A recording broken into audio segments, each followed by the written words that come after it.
देख रहे सी न्यूज भारत में आपके साथ आकांक्षा यादव। वक्त हो चुका है न्यूज बुलेटिन का और न्यूज बुलेटिन में आज हम बात करेंगे कि आखिर कैसे अपोलो टायर कंपनी के कर्मचारी की मौत हुई। साथ ही हम बात करेंगे बिहार के बेलहर विधानसभा क्षेत्र की, जहां आज से मतदान प्रारंभ हो गए हैं।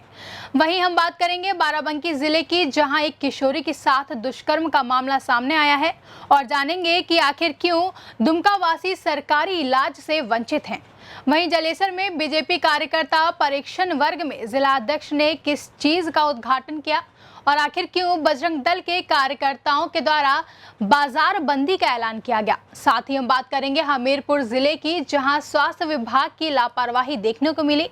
वहीं महाराजगंज जिले में तेज रफ्तार का कहर देखने को मिला।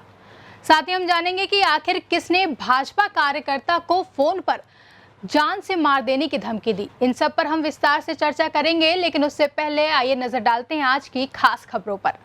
पूरनपुर के भाजपा कार्यकर्ता प्रणय वाजपेयी उर्फ वीनू को फोन पर उनके परिवार सहित किसी अज्ञात व्यक्ति ने जान से मारने की धमकी दी है। जहां वीनू वाजपेयी ने इस बात की जानकारी तुरंत पुलिस अधिकारियों को दी और कोतवाली पूरनपुर में लिखित शिकायत भी की है।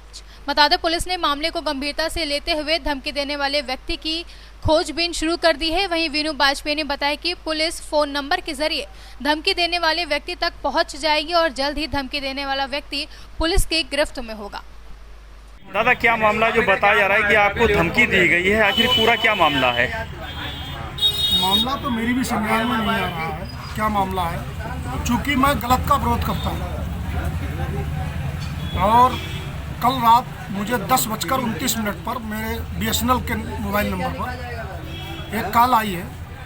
वो मुझसे कह रहा है कि तुझे जान से मार देंगे। मैंने क्यों बात बता, कौन बोल रहा है कौन नहीं बोल रहा है, लेकिन उसने कुछ जवाब नहीं दिया। बोले ज़्यादा उड़ रहा है, तुझे तेरे परिवार सहित मार दूंगा।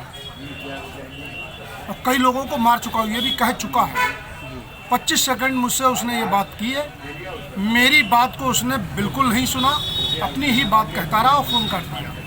जिसका नंबर मेरे पास है, मैंने तहरीर में एप्लीकेशन लिख करके मैंने कोतवाली पुलिस को दे दी है। रात में मैंने कप्तान साहब को तत्काल बताया, कप्तान साहब ने नंबर भी मांगा।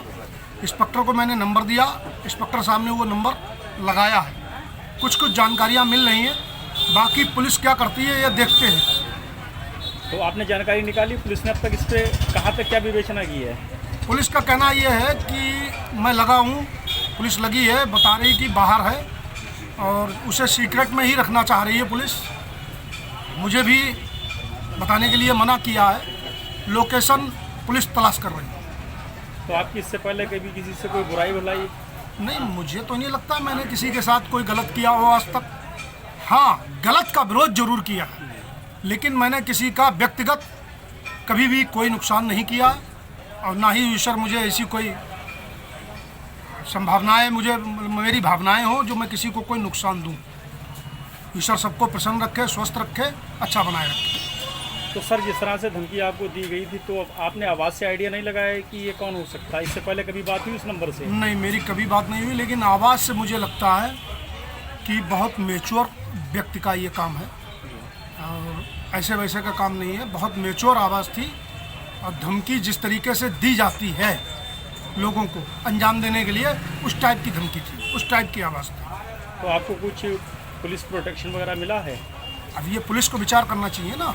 मेरे लिए जो धमकियाँ मिल रही हैं, ये आदरणीय कप्तान साहब हैं, पुलिस महकमा है, उनको विचार करना चाहिए। फिलहाल मेरे परिवार की सुरक्षा की जिम्मेदारी पुलिस की है, जिले की कप्तान की। पीलीभीत से सीनियर संवाददाता हैदर खान की रिपोर्ट। महाराजगंज के परसा मालिक के राजाबारी चौराहे के समीप टिटूबारी की तरफ से तेज रफ्तार आ रही ट्रैक्टर ने मोटरसाइकिल सवार नेपाली युवक को रौंद दिया, जहां मौके पर एक की मौत हो गई, वहीं दूसरा गंभीर रूप से घायल हो गया है। जानकारी के अनुसार नेपाली युवक का नाम बबलू बताया जा रहा है तथा दूसरा व्यक्ति जिसकी पहचान पिता के रूप में हुई है, उसका नाम महंत बताया जा रहा है। वहीं लाश को पोस्टमार्टम के लिए भेज दिया गया है और पुलिस आगे की कार्रवाई में जुट गई है। महाराजगंज से सीनियर संवाददाता आदित्य वर्मा की रिपोर्ट। बता दें पूरा मामला बिबार क्षेत्र के पेट्रोल पंप के समीप का है, जहां दो बाइक सवारों की भिड़ंत हो गई, जिसमें बाइक सवार 3 लोग गंभीर रूप से घायल हो गए हैं। वहीं पुलिस ने मौके पर पहुंचकर सभी घायलों को अपनी गाड़ी में बिठाकर जिला अस्पताल में भर्ती कराया। वहीं एक बार फिर हमीरपुर स्वास्थ्य विभाग की लापरवाही देखने को मिलती है, जहां एम्बुलेंस का न होना स्वास्थ्य विभाग पर एक बड़ा सवाल उठाती है। क्या नाम है आपका? विवेक। क्या घटना हो गई यहाँ?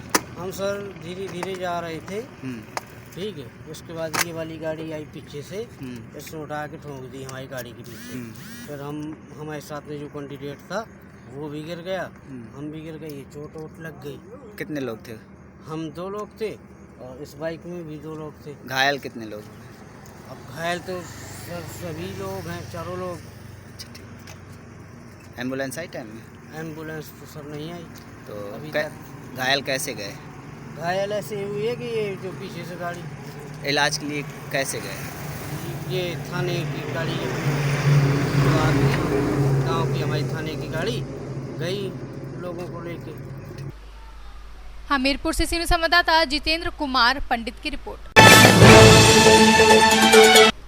उत्तर प्रदेश के जिला फिरोजाबाद में कल रात को हुई गोलीकांड हत्या को लेकर आज सुबह थाना दक्षिण और थाना उत्तर क्षेत्र के सदर बाजार में घंटाघर से लेकर शास्त्री मार्केट तक बजरंग दल के कार्यकर्ताओं के द्वारा बाजार बंदी का ऐलान किया गया तथा दुकानदारों के स्वेटर बंद कराए गए। हम आपको बता दें कि जनपद में आगामी 3 नवंबर को होने वाले विधानसभा चुनाव को लेकर पूरे जनपद में धारा 144 लागू की गई है।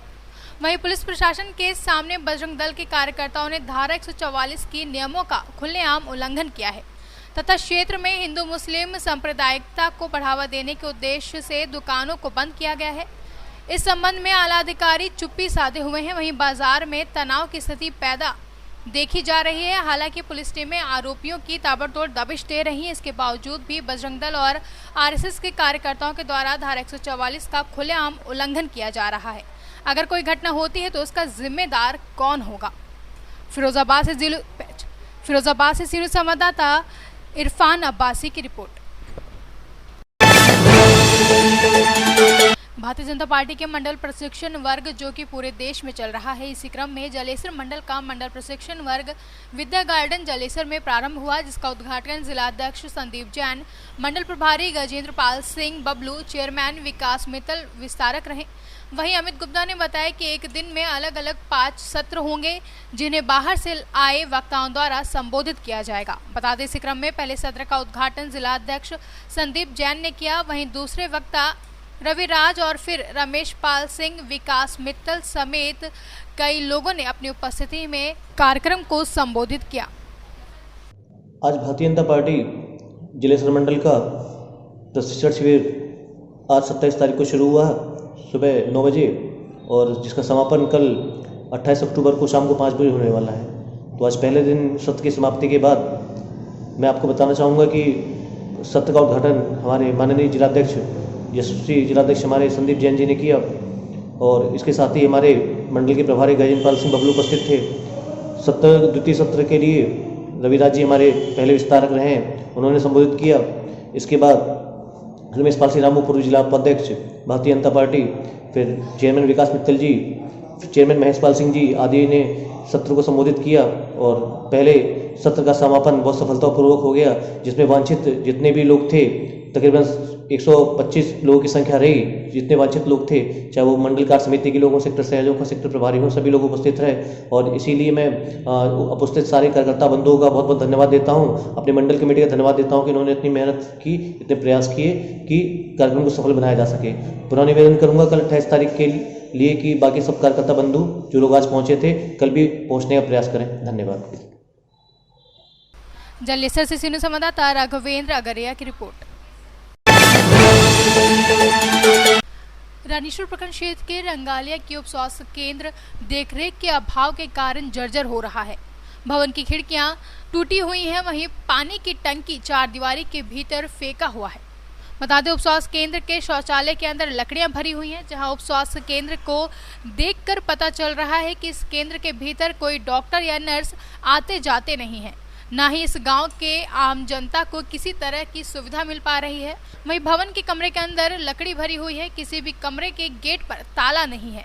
कमरे के अंदर दारू का सेवन भी किया जाता है। जानकारी के मुताबिक रंगलिया गांव में 7 टोला हैं।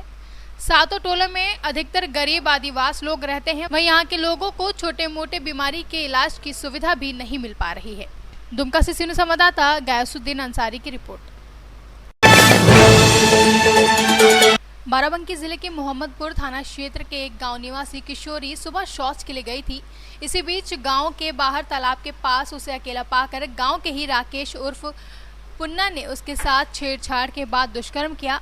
वहीं घर पहुंचकर किशोरी ने आप बीती अपनी मां को बताई, जिसके बाद पीड़िता के पिता ने घटना की सूचना पुलिस को दी। तभी मौके पर पहुंची पुलिस ने आरोपी को गाँव से ही गिरफ्तार कर लिया। वहीं थाना अध्यक्ष ने बताया कि किशोरी को मेडिकल चेकअप के लिए जिला अस्पताल भेजा गया है। बता दें, मामले में पास्को एक्ट की धारा में केस दर्ज किया गया है। बाराबंकी से सीनियर संवाददाता अजमत अली की रिपोर्ट। बिहार जिले के बेलहर विधानसभा क्षेत्र से मतदान सुबह 7 बजे से प्रारंभ हो गए हैं, जहां बांका जिले के क्षेत्र में सोशल डिस्टेंसिंग का पूरा पालन करते हुए मतदान कराया गया। वहीं युवा एवं महिला और बुजुर्गों ने चुनाव में बढ़ चढ़ कर भाग लिया। बिहार से सीनियर संवाददाता संतोष कुमार यादव की रिपोर्ट। बरोड़ा तालुक के पास ईश्वरपुरा गांव के रईस प्रेम वासवा अपोलो टायर कंपनी के अंदर काम कर रहे थे, जहां कंपनी के अंदर सेफ्टी के अभाव से तार गिरने से प्रेम की मौत हुई। वहीं मौत के बाद तुरंत शव को पोस्टमार्टम के लिए भेज दिया गया, जिसके बाद घर वालों का कहना है कि प्रवीण वासवा 20 साल से अपोलो टायर की कंपनी में काम कर रहे थे, जिसके बाद आज उनकी मौत हो गई है। वहीं परिजन और ग्रामजन मुआवजे की मांग को लेकर अड़े हुए हैं, जिसके चलते उन्होंने शव का पोस्टमार्टम करने के लिए इनकार कर दिया है। गुजरात से सीनियर संवाददाता संदीप पटेल के साथ हुसैन मंसूरी की रिपोर्ट। फिलहाल के लिए बुलेटिन में बस इतना ही। देश और दुनिया की तमाम खबरों के लिए जुड़े रहें सी न्यूज़ भारत के साथ। हर खबर आपके साथ, आपके हाथ।